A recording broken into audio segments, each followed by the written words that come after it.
I can explain why it took me so long to tackle Imagine lesson, because the song is kind of easy. It's so easy I can play it on the piano in the original key, with the another thing I can play being the major scale. There was a story that after the Secret Policeman's third ball performance, Chet Atkins said to Mark, "Fool them again." I like that. It's one of my favorite quotes. Fool them again. But this is the magic of music. It doesn't have to be complex for it to be beautiful. And I just love the fact that this famous medley showcases both lightning fast, crazy licks and this simple and elegant Imagine ballad. So as usual, the beauty is the simplicity. In the key of D, the song uses four main chords: D, G, A, and F sharp major, plus a couple of passing chords. Chet's part is in drop D tuning, Mark's part is in the standard tuning. I'd say Mark's part is easier, and this is to be expected, although Mark's part is harder to recreate, which is also to be expected. The whole reason why my tribute was born is because when I was a kid I desperately wanted to play this song with somebody, or at least to have an original recording of both Mark and Chet, so I can play along with that at least. So I made it for myself and just decided to share it. Just to remind you, I have a video of every part isolated, so you can jam along. I don't recommend reading the tablature at all because it was meant to be downloaded and printed out, so as the tracks are downloadable too. So if you like this tune, you have no excuses for not learning it because you have everything. I'm not going to guide you through each bar, telling you to put this finger on this fret or this string or anything like that, but I have a couple of my favorite little things about this arrangement I find very beautiful. In Mark's part, in bar 19 I believe, is this crazy thing.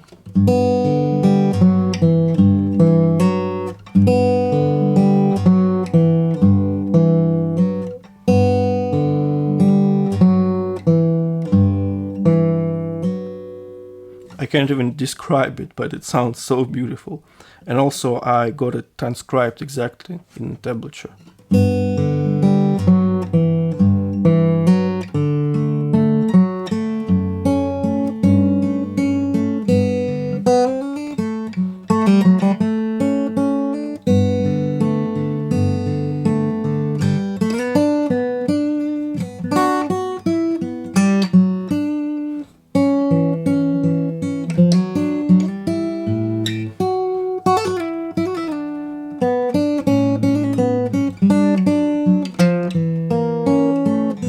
Also in the bar 28 is in the first bar of the chorus, there's this amazing thing Mark plays.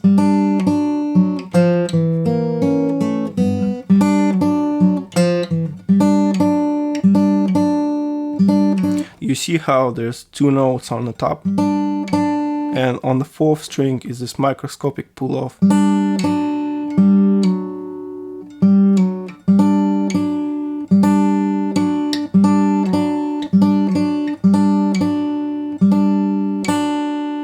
Together it creates this beautiful sound only Mark could have come up with.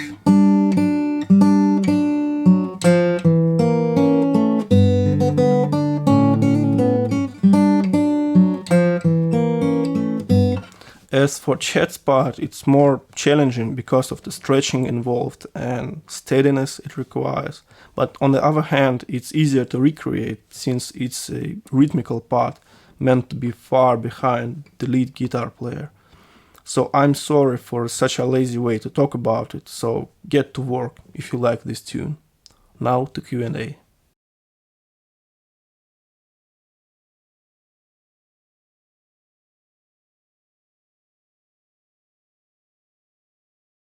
I can help you because I don't think Mark's songs is a good thing to translate into instrumental music. I mean, I hate when people play Sultan Song Swing as an instrumental because there's basically no melody in the song and people are trying to get around it, awkwardly enough, as an excuse to play some flashy solos, flamenco style. Also, it's long and repetitive, so no, I can't really get it. Take one of my previous videos, Money for Nothing. It may be the first lesson ever where somebody actually sing the whole thing, because Money for Nothing is not the riff. Money for Nothing is the song, first and foremost. And the riff is just a pleasant and pretty famous addition for it. And there's no melody. Mark is merely declaiming the lyrics. To be honest, it feels almost like rap. That means that you can sing it. Because if I can sing something, it can sing virtually anybody. What you're supposed to do is to take a guitar, strum the song, and just mumble it. You don't have to be a great singer. I obviously can't sing. I can barely talk, for that matter, both in Russian and in English, by the way. And Mark stated many times he can sing as well, but this isn't an exaggeration or fake humbleness, because people who can sing are actually famous as singers in the first place. It reminds me of this story about Chris Rea. Then, in the early days, he went to this talk show on a sound check, and he brought his guitar with him and asked, "Where should I plug it in?" or something like that, and got a response, "No, you're actually supposed to sing today." Enough said. Imagine that with Mark. I'd recommend you to tackle some Tommy Emmanuel songs instead, because he used his guitar as a voice, and his melodies are purposefully guitaristic and very handy to play. Chet Atkins records are great too, because they range from the beginner level up to the finger-picking nightmare. Just pick your cup of tea.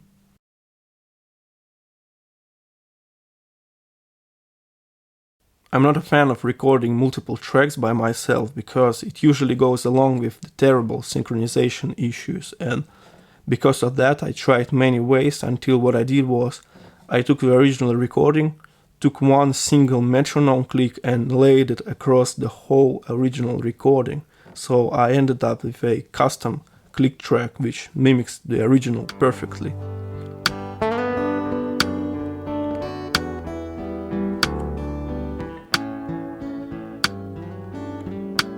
So this means that you can play my recording with the original recording at the same time, and it will sync. Not exactly, but as close as it can be. After all, this is a tribute. Surprisingly, the rhythm fluctuates like a lot. Sometimes it rushes like crazy, then Chet takes his solo. Sometimes it slows down and goes all over the place. So despite being monster guitar players, they're also human beings, and nothing wrong with a little bit of rushing. Most of the people won't even notice it.